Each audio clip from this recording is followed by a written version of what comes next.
மதுரம் தமுக்க மைதானத்தின் நிலை குறித்து தற்போது நாம் கேட்டறியலாம்.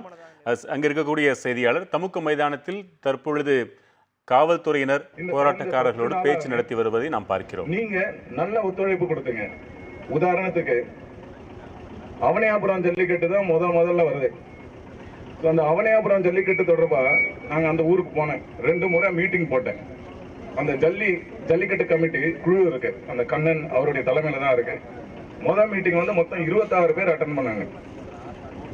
மறுபடியும் வந்து அவங்க வந்து அந்த கண்ணன் இருக்காரு, அவருதான் வந்து இந்த ஜல்லிக்கட்டு சம்பவம் வந்து உச்ச நீதிமன்றத்தை வரும்போது அதை எதிர்த்து வழக்கு தொடர்ந்தவர் கண்ணன் தான். இன்னைக்கு அந்த கேஸ் தான் நடந்துகிட்டு இருக்கு. அதனால வந்து உண்மையாவே இந்த பிரச்சனையை வந்து எடுத்து கையில் எடுத்து அதை தீர்வு காண்பதற்கு முழு தகுதியும் அவருக்கு தான் இருக்கு. அந்த கண்ணன் வந்து உறுதி கொடுக்கிறாரு. நாங்க வந்து அது அவரு பயமுறுத்தியோ இல்ல மிரட்டியோ பண்ணது கிடையாது. அவரே சொல்றாரு, சார் போன வருஷம் நாங்க இதைதான் பண்ணோம், இந்த வருஷமும் இப்படிதான் பண்ணுவோம், நீங்க எங்களை பத்தி பயப்பட வேணாம், நாங்க எழுதியே கொடுக்கிறோம், உச்ச நீதிமன்ற தீர்ப்பை மீற மாட்டோம்.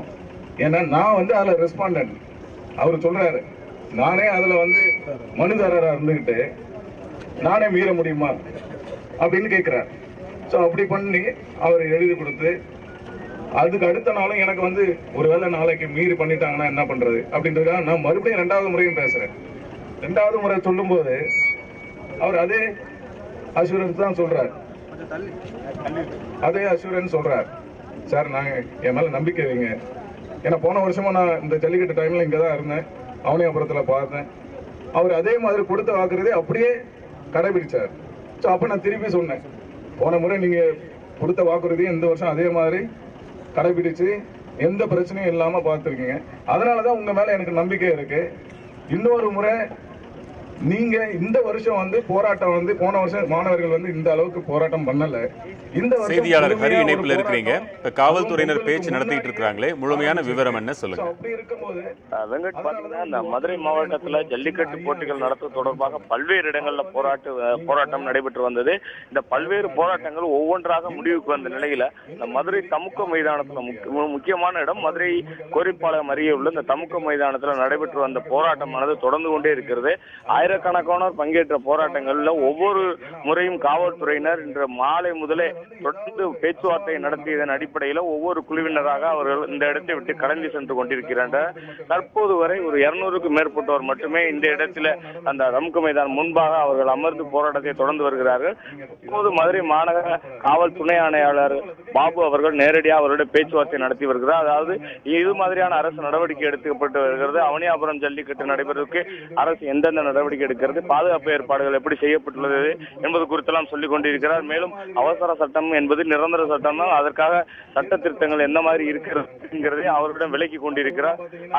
அதே போன்று தற்போது மாவட்ட நிர்வாகம் சார்பாக மதுரை கோட்டாட்சியர் செந்தில்குமாரி அவர்கள் தனது குழுவினருடன் நேரடியாக வந்திருக்கிறார்கள். இந்த போராட்டம் தொடர்வதால் சுற்று வட்டார பகுதிகளில் போக்குவரத்து என்பது கடந்த 8 நாட்களாக பாதிக்கப்பட்டிருந்தது. அதே போல கோரிப்பாளையத்திலிருந்து தற்போது அவுட் போஸ்ட் என்று சொல்லப்படுகிற இந்த ஒரு 5 கிலோமீட்டர் தூரத்திற்கு போக்குவரத்து முற்றிலும் முடக்கப்பட்டுள்ளது. தொடர்ந்து அவரிடம் பேச்சுவார்த்தை நடத்தி கொண்டிருக்கிறார்கள். அமைதியாக கலைந்து செல்லுங்கள் என்றும் தெரிவித்துக் கொண்டிருக்கிறார்கள். இருந்த போதிலும் இவருடைய பேச்சுவார்த்தையை கேட்காமல் தொடர்ந்து வந்து அந்த போராட்டத்தில் ஈடுபட்டிருக்காங்க. காவல்துறையின் மாலை முதல் தொடர் போராட்ட பேச்சுவார்த்தையின் காரணமாக தற்போது ஏராளமான கலந்து சென்றதாக தெரிவிக்கப்பட்டிருக்கிறது. மாலையில் 1000 பேர் கூடியிருந்த பொழுது ஒவ்வொரு குழுவினராக கலந்து சென்று தற்போது 200க்கு மேற்பட்டோர் மட்டுமே இந்த இடத்தில் அமர்ந்திருக்கிறார்கள். தொடர்ந்து பேச்சுவார்த்தை நடத்தி கொண்டிருக்கிறார்கள். இது தவிர ஒரு 1000க்கும் மேற்பட்டோர் சுற்றுவட்டார பகுதியில், அதாவது மதுரை மாநகர பகுதியில் பாதுகாப்புக்காக குவிக்கப்பட்டுள்ளனர். நேரடியாக மாநகர காவல் ஆணையாளர்கள் மற்றும் துணை ஆணையர் மேற்பார்வையில் இந்த பாதுகாப்பு பணிகள் நடைபெற்று வருவதாக தெரிவிக்கப்பட்டிருக்கிறது. வெங்கட், ஹரி, தற்பொழுது அந்த இடத்துல எவ்வளவு காவல்துறையினர் குழுமி இருக்கிறார்கள்? நிச்சயமாக இந்த இடத்தை பொறுத்தளவுக்கு பாத்தீங்கன்னா மதுரை மாநகர்ல பல இடங்கள்ல போராட்டங்கள் நடந்தது. மதுரை மாநகர் மட்டுமில்லாத மாவட்டங்கள்ல பல்வேறு இடங்கள்ல போராட்டங்கள் நடைபெற்றது. மிக முக்கியமா பாத்தீங்கன்னா மதுரை அலங்காநல்லூர்ல துவக்கிய போராட்டத்தின் அடிப்படையில இந்த மதுரை மாநகர்ல தீக்கதிர் மற்றும் தமுக்கம், இந்த ரயில் செல்லூர் ஆகிய இடங்கள் உள்ளிட்ட பல பகுதிகளில் போராட்டம் தொடர்ந்து வந்தது. செல்லூர் ரயில் போற வழியில் போராட்டமானது 5 நாட்களுக்கு பிறகு கைவிடப்பட்டதை தொடர்ந்து வந்து தற்போது வந்து பல இடங்களில் தீக்கதிர் உள்ளிட்ட இடங்கள்ல மதுரை மாவட்டத்தில் நடைபெற்ற போராட்டங்கள் ஒவ்வொன்றாக விலக்கிக் கொள்ளப்பட்டது. சில போராட்டங்கள் காவல்துறையினர் அவர்களை அங்கிருந்து அப்புறப்படுத்தினார். இது போன்ற ஒரு சூழல் தான் தற்போது இந்த போராட்டமானது தொடர்ந்து கொண்டே இருக்கிறது. இவர்களிலும் ஒரு பிரிவினர் மட்டும்தான் இங்கே இருப்பதாக தெரிவிக்கப்பட்டிருக்கிறது. தொடர்ந்து அவருடைய பேச்சுவார்த்தை நடத்தி சமாதான முறையில் கலந்து செல்ல அறிவுறுத்தப்பட்டு வருகிறது. இந்த இடத்தை பொறுத்தளவுக்கும் அதாவது ஒரு 4 முனை பகுதிகளிலும் காவல்துறையினர் ஒரு 1000க்கும் மேற்பட்டோர் குவிக்கப்பட்டுள்ளார்கள். துணை ஆணையர் ஒரு 5க்கும் மேற்பட்ட துணை ஆணையர்கள் தலைமையில் அந்த ஏற்பாடு நடைபெறப்பட்டிருக்கிறார்கள். தொடர்ந்து அவர்களிடம் அமைதியான முறையிலே கலந்து செல்லுமாறு அறிவுறுத்தப்பட்டு வருகிறது. ஆக போராட்டக்காரர்கள் 200 பேர் இருக்கிறாங்க, காவலர்கள் 1000 பேர் இருக்கிறாங்கன்னு சொல்றீங்க. தகவல்களை தெரிவித்தமைக்கு நன்றி ஹரி.